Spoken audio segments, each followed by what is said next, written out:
ఆశిస్తున్నానండి. హైదరాబాద్ లోని LB Nagar police station లో తీవ్ర విషాదకర సంఘటన చోటు చేసుకుంది. 2024 బ్యాచ్ కు చెందిన constable Sai Kumar police station లోనే ఉరివేసుకుని బలవన్మరణానికి పాల్పడటం స్థానికంగా తీవ్ర కలకలం రేపింది. అయితే సాయి కుమార్ మృతి చెందిన విషయాన్ని తమకు ముందస్తు సమాచారం ఇవ్వకుండానే మృతదేహాన్ని హుటాహుటిన ఆసుపత్రికి తరలించడంపై కుటుంబ సభ్యులు తీవ్ర ఆగ్రహం వ్యక్తం చేశారు.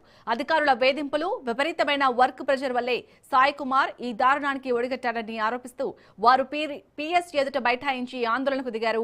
బిఎన్రెడ్డి నగర్ లోని ఓ ప్రైవేట్ హాస్టల్లో ఉంటూ విధులకు హాజరవుతున్న సాయి కుమార్ గడిచిన కొన్ని రోజులుగా విధుల్లో తీవ్రమైన ఒత్తిడి ఉందని తోటి రూమ్మేట్స్ తో చెప్పినట్లు స్నేహితులు తెలిపారు. ఈ ఘటనలో ఆవేశానికి గురైన బంధువులు పిఎస్ లో ఆందోళన చేపట్టి ప్రింటర్లను ధ్వంసం చేయడంతో అక్కడ తీవ్ర ఉద్రిక్తత నెలకొంది.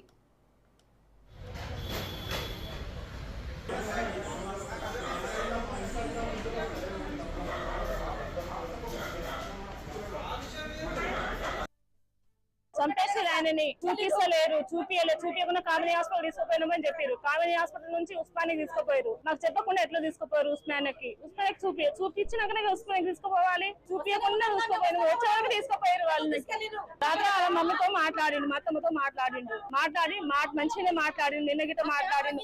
ఆయనతో పాటు ఇంకొక ఆయన ఉంటాడు. మంచిగా ఇద్దరు కలిసి ఉంటారు. మంచిగానే వచ్చిందంట. ఆయన ఇంటి హాస్టల్లో ఉంటారు. హాస్టల్ నుంచి మంచిగానే వచ్చిందంట. కనీసం బ్లడ్ అన్ని చచ్చిపోయింది కరెక్టే.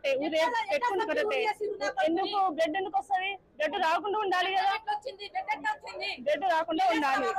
ఒకసారి బయటికి వెళ్తలేడు ఆయన. అసలు ఏం చెప్పట్లేరు. బయటికి వెళ్తలేడు. కనీసం ఆయన చూపిస్తలేరు గిట ఆయనని. ఒకసారి బయటికి వెళ్తలేడు. ఆ సార్ ఎవరు నాకు తెలియదు. ఒకసారి మీద అదే అనుమానం ఉంది. ఆయన బయటికి వెళ్ళి మాట్లాడుతున్నాడు గిట ఆయన. ఆయన పేరు నాకు తెలియదు. మరి వారం రోజుల నుంచి ఆయన టార్చర్ పెడతారు. సిఐ సార్ అంటే ఆయన బయటికి వెళ్తలేడు. ఆ సారు చూపిస్తలేరు గిట. ఎప్పటికీ